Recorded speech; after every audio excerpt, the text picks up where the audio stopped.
नमस्कार दोस्तों, मैं विजय कुमार आपका स्वागत करता हूं आपके अपने YouTube channel true and details में।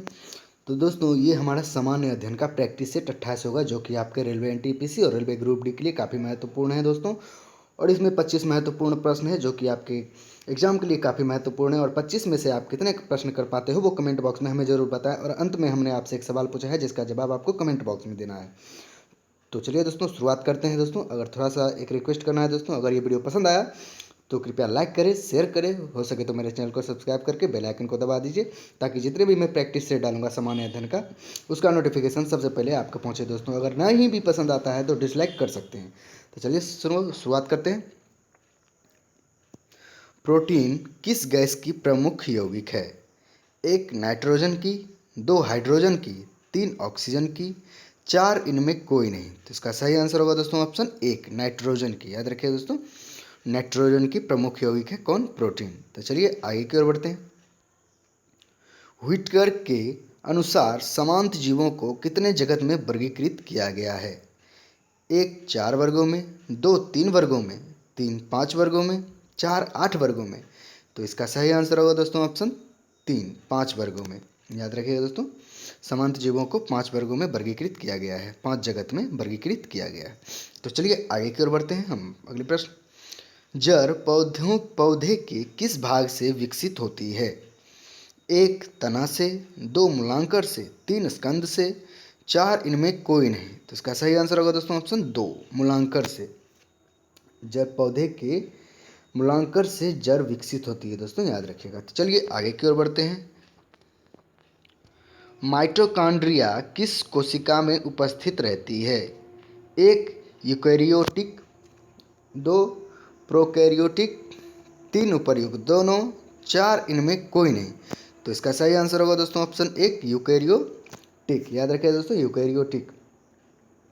तो चलिए दोस्तों आगे की ओर बढ़ते हैं। धुले हुए कपड़ों में नील लगाने से वह अधिक सफ़ेद व चमकीले हो जाते हैं, इसका कारण है? एक प्रकाश का प्रकीर्णन, दो प्रकाश का अपवर्तन, तीन प्रकाश का परावर्तन, चार इनमें कोई नहीं। तो इसका सही आंसर होगा दोस्तों ऑप्शन एक, प्रकाश का प्रकीर्णन के कारण। याद रखिएगा दोस्तों, प्रकाश का परिकीर्णन के कारण। दोस्तों, अगर वीडियो पसंद आए तो लाइक करें और मेरे चैनल को सब्सक्राइब करें। तो चलिए आगे की ओर बढ़ते हैं। संवेग परिवर्तन की दर किसके बराबर होती है? एक घर्षण के, दो दाब के, तीन बल के, चार उपर्युक्त तीनों के। तो इसका सही आंसर होगा दोस्तों ऑप्शन तीन, बल के बराबर होती है। दोस्तों याद रखिएगा, संवेग परिवर्तन की दर बल के बराबर होती है। तो चलिए आगे की ओर बढ़ते हैं। श्यानता का एसआई मात्रक है? एक ल्यूमेन, दो पॉइज, तीन केल्विन, चार इनमें कोई नहीं। तो इसका सही आंसर होगा दोस्तों ऑप्शन दो, पॉइज। याद रखिए दोस्तों, श्यानता का एसआई मात्रक है पॉइज। तो चलिए आगे की ओर बढ़ते हैं। आवर्त सारणी के द्वितीय आवर्त में कितने तत्व होती है? एक दो, दो चार, तीन आठ, चार 18। तो इसका सही आंसर होगा दोस्तों ऑप्शन तीन, आठ। आवर्त सारणी के द्वितीय आवर्त में 8 तत्व होते हैं दोस्तों, याद रखिएगा 8 तत्व। तो चलिए आगे की ओर बढ़ते हैं। रेडियो तरंगों के प्रेषण में सहायता करने वाली वायुमंडलीय परत कौन सी है? एक ट्रोपोस्फियर, दो थर्मोस्फियर, तीन स्ट्रेटोस्फियर, चार आइनोस्फियर। तो इसका सही आंसर होगा दोस्तों ऑप्शन चार, आइनोस्फियर। याद रखिए दोस्तों, आइनोस्फियर। तो चलिए आगे की ओर बढ़ते हैं। अगला प्रश्न, चट्टानों की आयु ज्ञात करने के लिए रेडियो एक्टिव आयु अंकन में किस समस्थानिक का उपयोग किया जाता है? एक यूरेनियम का, दो पोटेशियम का, तीन सोडियम का, चार इनमें कोई नहीं। तो इसका सही आंसर होगा दोस्तों ऑप्शन एक, यूरेनियम का। याद रखिएगा दोस्तों, यूरेनियम का। तो चलिए हम अगले प्रश्न की ओर बढ़ते हैं। अग्निशमन यंत्रों में भड़ा सोडियम बाइकार्बोनेट, क्वेश्चन नंबर 11 है, अग्निशमन यंत्रों में भड़ा सोडियम बाइकार्बोनेट घोल किससे क्रिया करके कार्बन डाइऑक्साइड बनाता है? एक गंधक अम्ल के साथ, दो गंधक के साथ, तीन अम्ल के साथ, चार इनमें कोई नहीं। तो इसका सही आंसर होगा दोस्तों ऑप्शन एक, गंधक अम्ल के साथ। तो चलिए आगे की ओर बढ़ते हैं हम। अगला प्रश्न, अकबर के अल्पायु होने के कारण 1556 से 1560 तक मुगल साम्राज्य के शासन की जिम्मेदारी किसके हाथों में थी? एक बैरम खां के हाथ में, 2 शाहजहां के हाथ में, 3 बाबर के हाथ में, 4 इनमें कोई नहीं। तो इसका साफ आंसर है दोस्तों ऑप्शन 1 बैरम खां, जो कि अकबर का अंगरक्षक भी था दोस्तों, याद रखिएगा बैरम खां। तो चलिए आगे की ओर बढ़ते हैं। अगला प्रश्न, उत्तर वैदिक काल में शासन व्यवस्था का सामान्य रूप क्या था? 1 लोकतंत्र, 2 राजतंत्र, 3 प्रजातंत्र, 4 इनमें कोई नहीं। तो इसका सही आंसर होगा दोस्तों ऑप्शन 2 राजतंत्र, याद रखिएगा दोस्तों राजतंत्र। ये सब दोस्तों जो SSC क्वेश्चन है, BPSC क्वेश्चन है, जो कि रेलवे में भी पूछे जा चुके हैं, मतलब सभी एग्जाम के लिए काफ़ी महत्वपूर्ण है। चलिए आगे की ओर बढ़ते हैं। भारत के विभाजन के विरोध में किस प्रमुख दल ने 3 जुलाई 1947 को काले दिवस के रूप में मनाया था?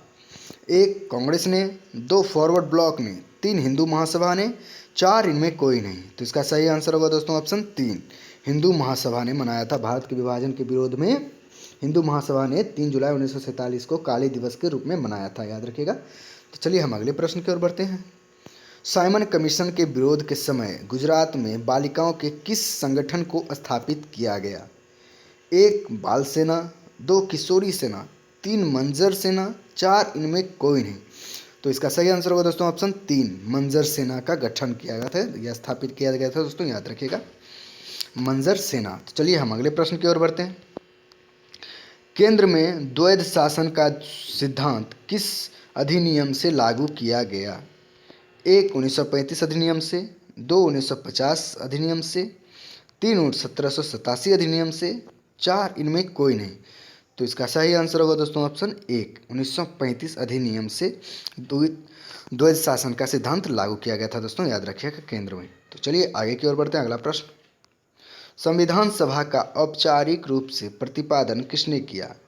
1 JV Kripalani, 2 MN Roy, 3 BR Ambedkar, 4 दादा भाई नौरोजी।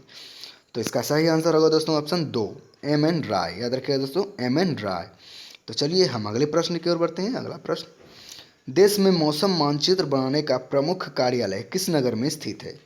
1 मुंबई में, 2 बेंगलोर में, 3 दिल्ली में, 4 पुणे में। तो इसका सही आंसर होगा दोस्तों ऑप्शन 4 पुणे में, याद रखिएगा दोस्तों याद पुणे में। तो चलिए हम अगले प्रश्न की ओर बढ़ते हैं।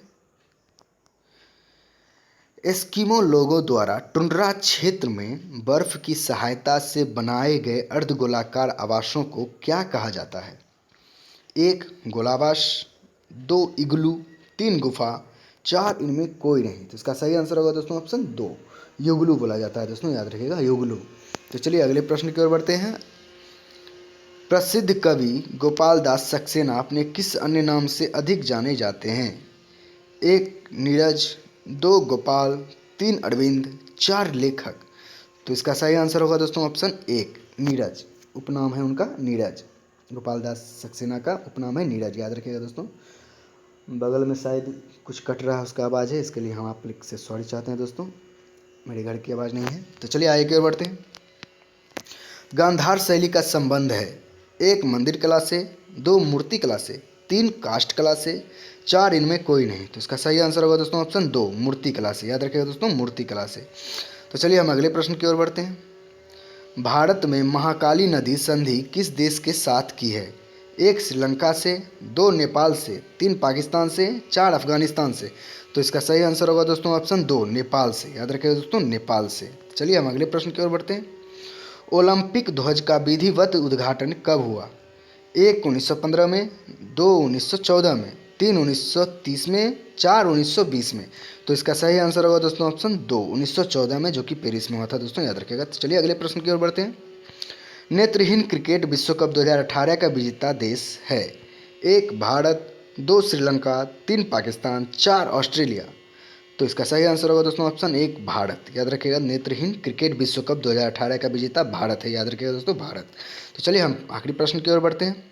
विश्व जल दिवस कब मनाया जाता है? 1 8 मार्च को, 2 23 मार्च को, 3 22 मार्च को, 4 इनमें कोई नहीं। तो इसका सही आंसर होगा दोस्तों ऑप्शन 3 22 मार्च को विश्व जल दिवस मनाया जाता है दोस्तों, याद रखिएगा विश्व जल दिवस मनाया जाता है 22 मार्च को। चलिए जो आपके लिए प्रश्न है देख लेते हैं। हिंदू मुस्लिम एकता का प्रतीक सुलह कुल उत्सव कहाँ आयोजित किया जाता है? 1 महू में, 2 भोपाल में, 3 आगरा में, 4 सूरत में। तो इसका जवाब आपको कमेंट बॉक्स में देना है दोस्तों। और 25 में से आप कितने प्रश्न कर पाए हो वो कमेंट बॉक्स में हमें जरूर बताएं दोस्तों। अगर ये वीडियो पसंद आया हो तो लाइक करें, शेयर करें और मेरे चैनल को सब्सक्राइब करके बेल आइकन को दबा दीजिए। अगर नहीं पसंद आया हो तो डिसलाइक कर सकते हैं दोस्तों। चलिए दोस्तों, आज तक के लिए इतना ही। बहुत बहुत धन्यवाद। जय हिंद, जय भारत।